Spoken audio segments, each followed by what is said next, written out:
master thesis of this guy there, Akash Gupta. He's one of those students that are born with a keyboard. So this was critical because this project involves a lot of programming. But before actually embarking on the thesis, we did some tests, and this is actually what I'm going to show you.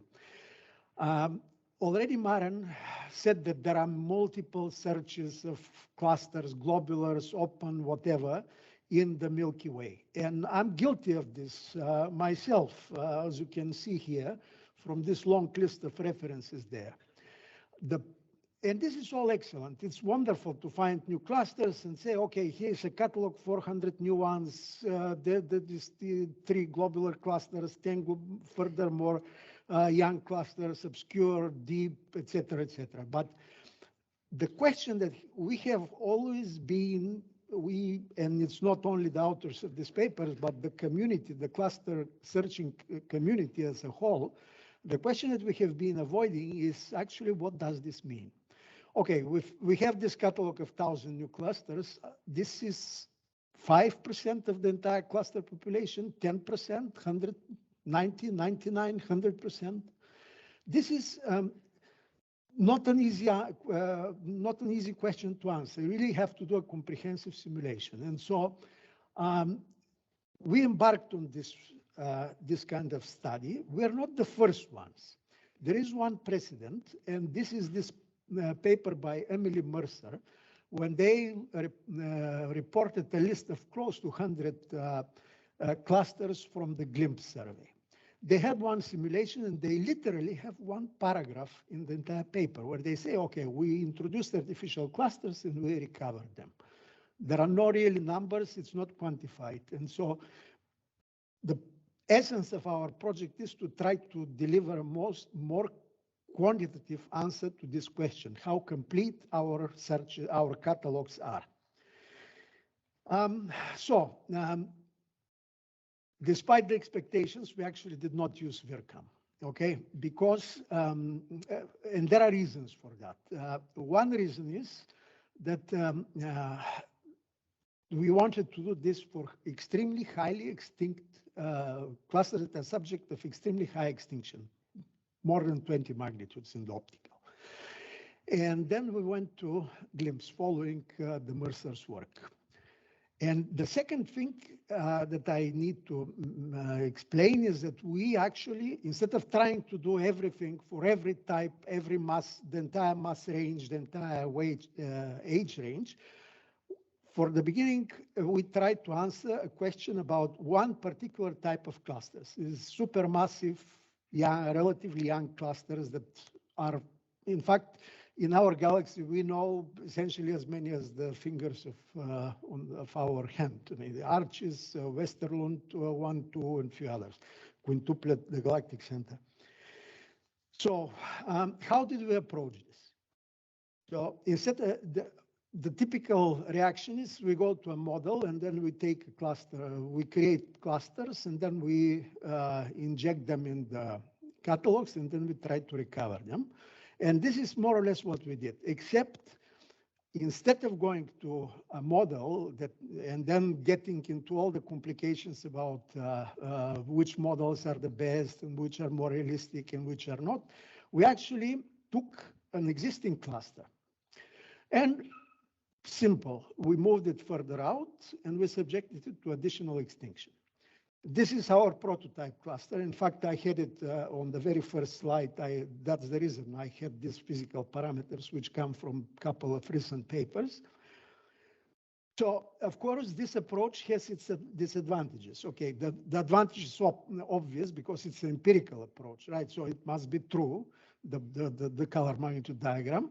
The disadvantage is that we cannot model nearer clusters than these 4 kiloparsecs where the distance of the cluster, because of course the faintest stars are not there. And so, however, do we need to model nearer clusters? Because nearer clusters have been seen, studied, discovered long ago, even in the optical, and now Gaia has done this.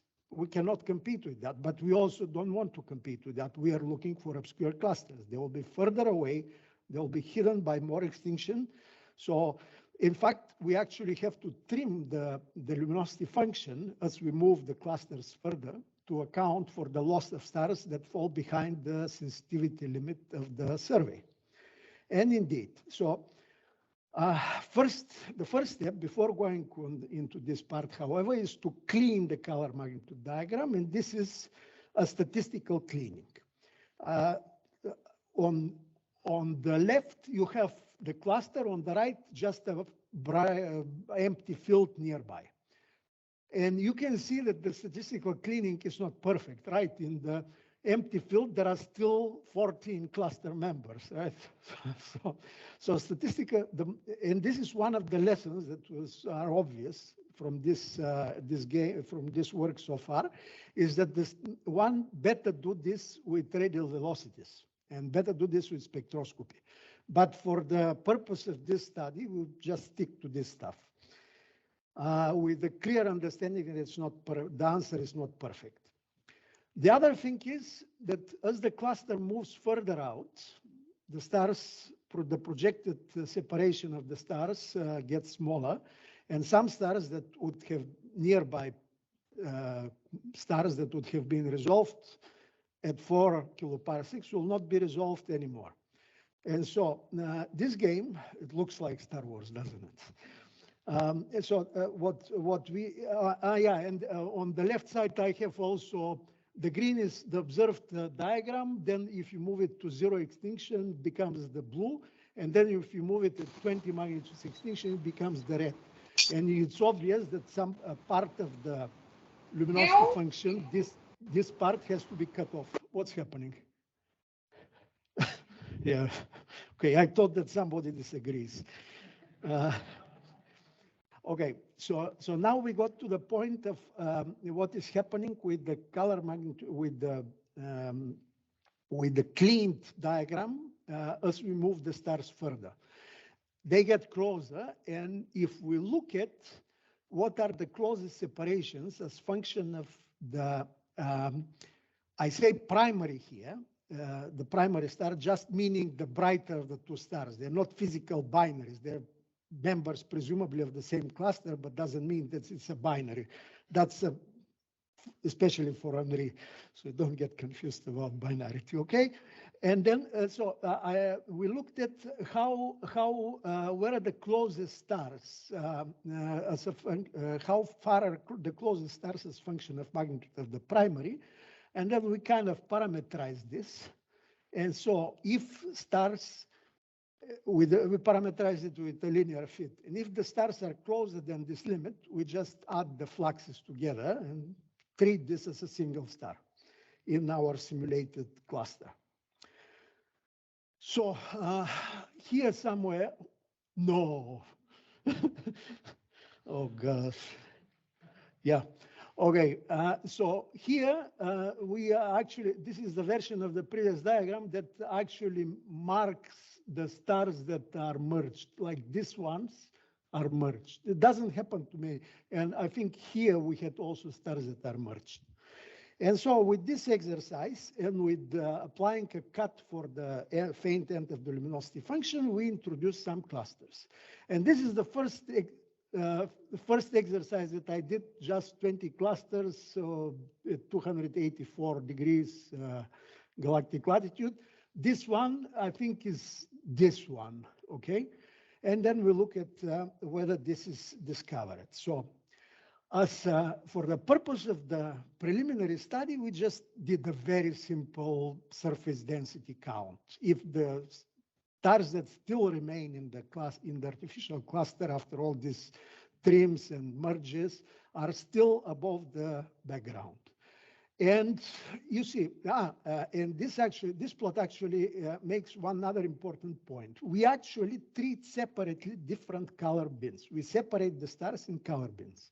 So this diagram is for the closest, the bluest, stars. And this is what we see. Interesting, you see these holes here? And this is because when you introduce the bright stars of the cluster, the faint stars disappear, so we end up with these holes.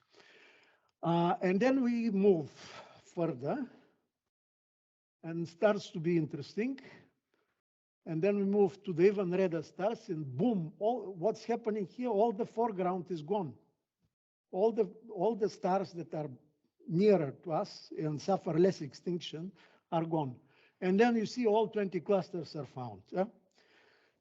And then here we don't see anything because the clusters are not that red. So now let's do this with a little bit more clusters with different extinctions. And what happens is we suddenly find all these edges because this is a different tile that has edges. So all this, and this is surface density. So there are edge effects. So this, you just ignore these clusters. And here we start to see real things, and you see the grid, right?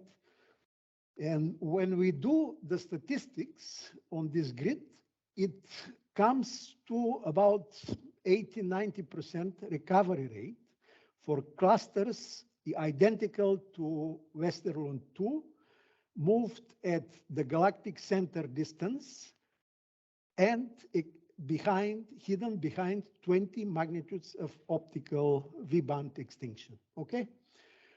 So that's, thanks. So what comes next?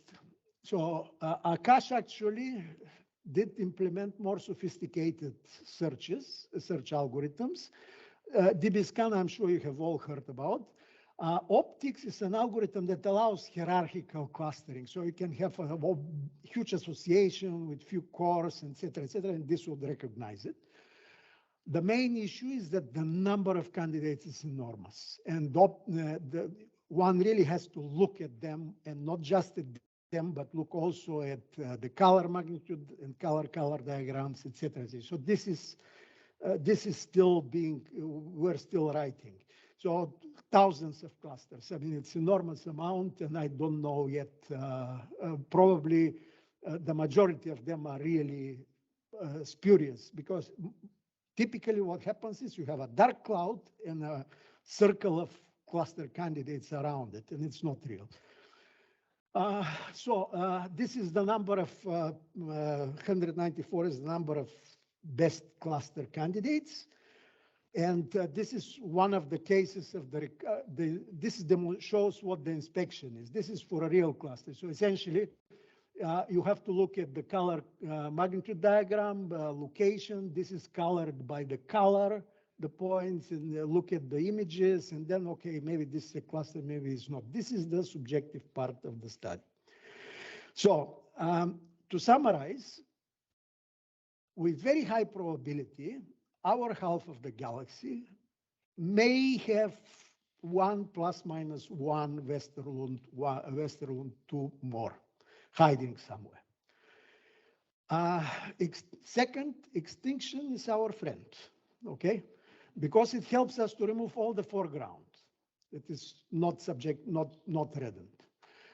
And it's the third and most important, it's good to have a good student who knows how to program. Thank you.